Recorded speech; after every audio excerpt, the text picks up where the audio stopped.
Two. Now we'll recognize the gentlelady from California, Ms. Bass, for the purposes of an amendment. The clerk will designate the amendment. The staff will distribute copies of the amendment. An amendment offered by Ms. Bass relating to transportation. The gentlelady is recognized for 9 minutes. Mr. Chairman and members of the committee, I offer this amendment with my colleagues who are co-sponsoring it with me that will save or create an estimated 2 million jobs, in addition to accelerate highway construction, bridge repair, mass transit system, and other essential projects that keep people and commerce moving quickly and safely. Specifically, this amendment will incorporate the Moving Ahead for Progress in the 21st Century Act as passed by the Senate into the House Budget Resolution. The bottom line is that a highway bill is urgently needed. The current authorization for highway spending programs expires at the end of this month. When the law expires, these projects will shut down, taking precious jobs with them. Further delay and uncertainty is bad for business and economic development. Passing the Senate bill will create jobs, strengthen our nation's economy, and make communities throughout the country safer and more livable with targeted infrastructure investments. In California, for example, this amendment will create over 100,000 jobs. Using my district as an example, this amendment will allow for funding of numerous transit projects such as the Crenshaw Light Rail, a single transit line projected to create 7,000 jobs on its own.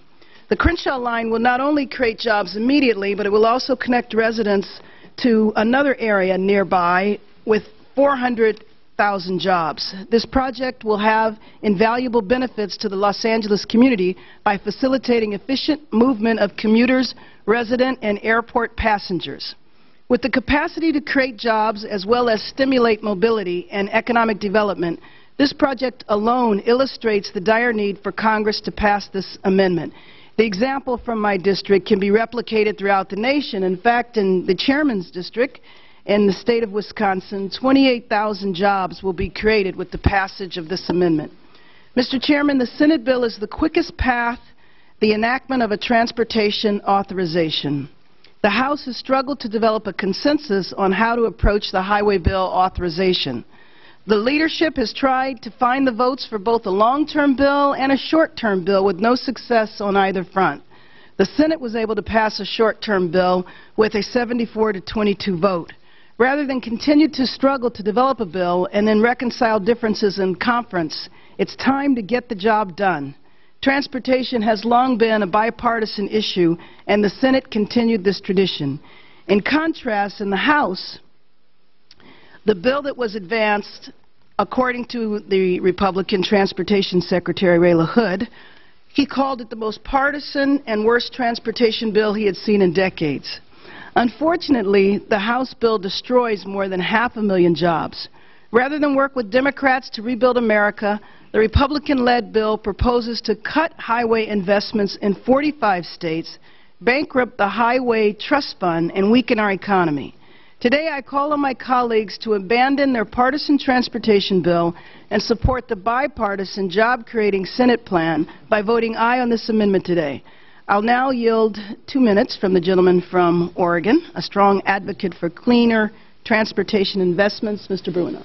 Thank you very much. I appreciate your courtesy, and I appreciate your leadership. Watching what has happened in your community where people have stepped up, but it's contingent on a reasonable partnership with the federal government, as is the case with most of us.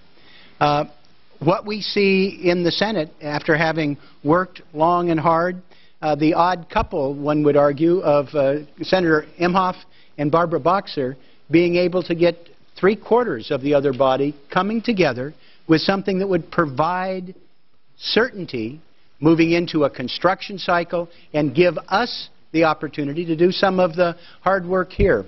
I sincerely hope we return to the day where we actually have a multi-year reauthorization.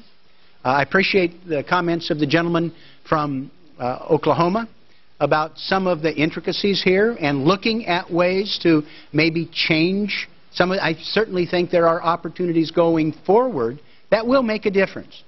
But for us to lose not one but probably 2 construction cycles for us to flounder in a partisan way unnecessarily. I think the same way that finally the approach that took place in the Senate with the FAA reauthorization with about 90 senators ultimately provided a framework. I hope here we can look at what's happened. Here we can look at the impact that it's going to make on our communities, accept a bill that we don't have to have any more extensions, and be able to give us 2 years of peace and an opportunity to do the groundwork that America needs for a longer-term, refined reauthorization to help us rebuild and renew the country. I appreciate the gentlelady's courtesy. I hope we will all support this amendment, get off dead center, show some progress here that will make a huge difference for folks at home.